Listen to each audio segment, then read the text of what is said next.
नमस्कार साथियों, आप देख रहे हो टीएफ न्यूज़ से आरएल चौधरी की खास पेशकश। माँ प्रकृति परमात्मा परमपिता परमेश्वर के पावन सानिध्य में आज हम आए पुलेरा विधानसभा क्षेत्र के जो ग्राम पंचायत जयसिंहपुरा है, यहाँ के राजकीय उच्च प्राथमिक विद्यालय जैतपुरा में, जिसका इतिहास बहुत ही एक भावुक और ऐतिहासिक इतिहास रहा है। पिछला जो हम देखें कि यहाँ पर जो भैरू सिंह जी शेखावत थे, हमारे उपराष्ट्रपति भारत के, उनका यहाँ पर जन्म स्थान रहा है। और यहाँ पर जो हमारे नेशनल लेवल पर साइंटिस्ट हैं श्रीमान जी रामस्वरूप जी, इन्होंने भी काफ़ी शुरू से ही कक्षा 1 से यहाँ तक जो 10th तक इन्होंने यहाँ शिक्षा ग्रहण की, और इसके बाद जो देश का नाम रोशन किया है इन्होंने तो यहाँ पर आज जो प्रिंस पाइप यूनाइटेड वे के तत्वाधान में यहाँ पर जो कार्यक्रम रखा, उस संस्था के द्वारा पिछले गत वर्ष यहाँ पर जो साइकिल वितरण का कार्यक्रम रहा, उनमें भी इन्होंने शिरकत की थी।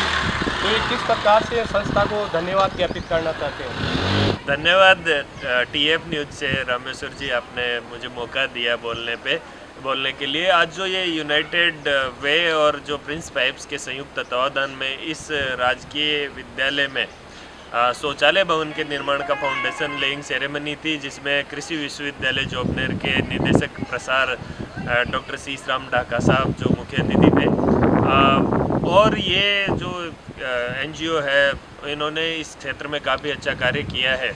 बहुत सारे फार्म पॉन्ड्स का निर्माण इन्होंने किया है। इसके साथ ही कृषि तकनीकी के को किसानों तक पहुंचाने के लिए कई सारे नवाचार किए हैं, कई सारे उन्नतशील कार्य किए हैं, जिससे कि हमारे जो क्षेत्र है, ये मेरा क्षेत्र के काफ़ी सारे किसानों को इसका सीधा और ट्रेनिंग्स के माध्यम से, अंतर्राज्यीय जो इनके भ्रमण हुए हैं उनके माध्यम से उनको टेक्नोलॉजी के बारे में जानने को मिला है। तो ये एक बड़ा सराहनीय कार्य है और मैं इसके लिए इनको बड़ा धन्यवाद देना चाहूँगा।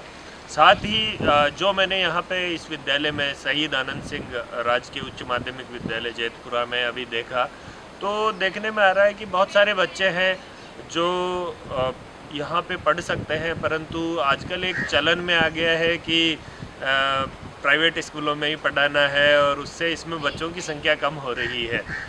जबकि यहाँ पे बहुत अच्छी फैकल्टी है।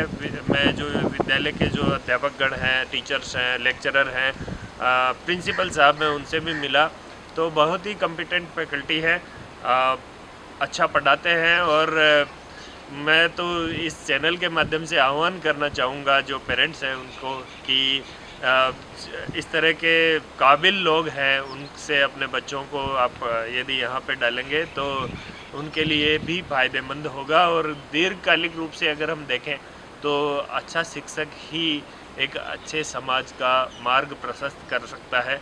तो वो चीज़ यहाँ पे आपको देखने को मिलेगी। रही बात इनकी आज की जो कार्यक्रम की, हाँ, निश्चित रूप से इन्होंने पहले भी जैसे साइकिल वितरण किया तो बच्चे बड़े खुश थे कि कोई 150-200 बच्चे जिनको पहले साइकिल मिली है, और साइकिल भी ब्रांडेड मिली है, जिससे कि उनकी अभी तक चल रही है और बच्चे साइकिल लेके ही स्कूल आ रहे हैं। ये बच्चियां विशेषकर काफ़ी उत्साहित हैं, और क्योंकि दूर दराज से आती हैं और उनके लिए साइकिल बड़ा सुविधाजनक आवागमन हो गया। और जिस तरह से ये शौचालय और इस तरह की चीज़ों का विद्यालय को बार बार करते रहते हैं, तो विद्यालय में सुविधाओं का जो अभाव था वो अब नहीं रहा है।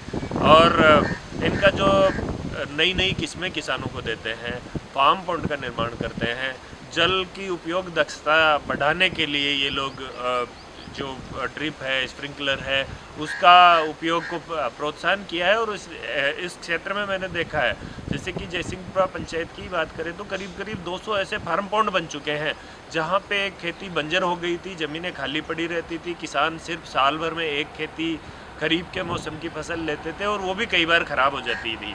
तो फार्म पॉन्ड के निर्माण से साल भर में 2 से 3 फसलें लेके, और न केवल ये लाभ में वृद्धि कर रहे हैं बल्कि पर्यावरण की सुरक्षा भी हो रही है।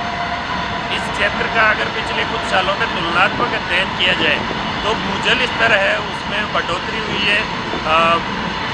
जो पास में ही चूँकि सांबर झील है और इसमें कई सारे विदेशी पक्षी भी आते हैं, तो वो आजकल हम देखते हैं कि यहाँ पे भी उनके पानी की उपलब्धता होने के कारण कई सारे पक्षियों का जो बायोडाइवर्सिटी है, जैव विविधता है, उसमें वृद्धि हुई है।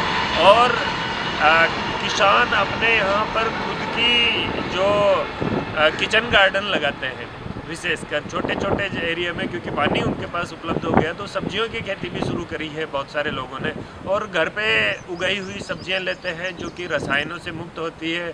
ज़्यादातर उसको ये जैविक तरीके से या प्राकृतिक तरीके से ही उत्पादित करते हैं। तो लोगों के स्वास्थ्य में भी वर्धन हुआ है। बहुत सारे जो प्रोटीन की देश में कमी देखने को मिलती है, या कई सारे खनिज लवण है, जिंक है, आयरन है, इनकी कमी देखने को मिलती है। तो इस तरह से यदि सही पोषण होता है तो वो जो हम बोलते हैं ना सूक्ष्म पोषक तत्वों की कमी से कुपोषण, वो समस्या का भी काफ़ी हद तक निजात मिली है।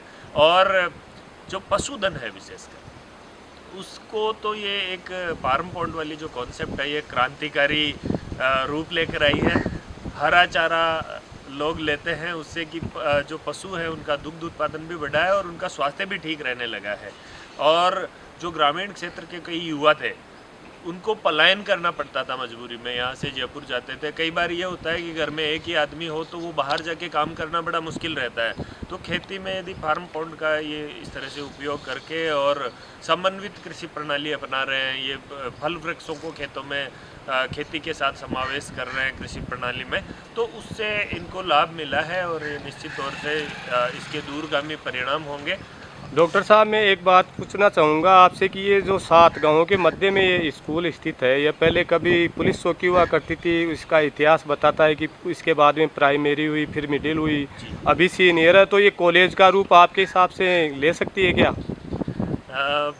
देखो, संभावनाएं हमेशा बनी रहती है, तो इसमें एक तरह से सटीक तो कुछ कहा नहीं जा सकता, परंतु यदि सभी ग्रामीण लोग प्रयास करें तो यहाँ पर जैसे कि अभी सिर्फ आर्ट्स फैकल्टी है तो दूसरी फैकल्टीज भी खुल सकती है। और इसको यदि 12वीं तक के स्तर को भी ठीक किया जाए तो भी वो एक बड़ा योगदान होगा इस क्षेत्र के लिए, क्योंकि दूर जाना पड़ता है। यहाँ से इनको जोबनेर जाना पड़ता है या फुलेरा जाना पड़ता है। जैसे कि एग्रीकल्चर फैकल्टी 12th तक खुल जाए यहाँ पे, तो इस क्षेत्र के बच्चों के लिए और विशेषकर जो बच्चियां हैं हमारी, उनके लिए ये महिला शिक्षा के लिए तो एक ये मील का पत्थर साबित हो सकता है। तो मैं इस वीडियो के माध्यम से जो समस्त ग्रामीण हैं उनको और जो जनप्रतिनिधि लोग हैं उनको ये आह्वान करूंगा कि आप इस दशा में प्रयास करें। और जो हमारी राज्य सरकार है वो हमेशा ही ध्यान रखती है शिक्षा का, और आप यदि प्रयासरत रहेंगे तो निश्चित तौर से यहाँ पर 1-2 फैकल्टी और खुल सकती है, विज्ञान विषय खुल सकता है या कृषि विज्ञान विषय है, उसके लिए भी प्रयास किए जा सकते हैं। धन्यवाद।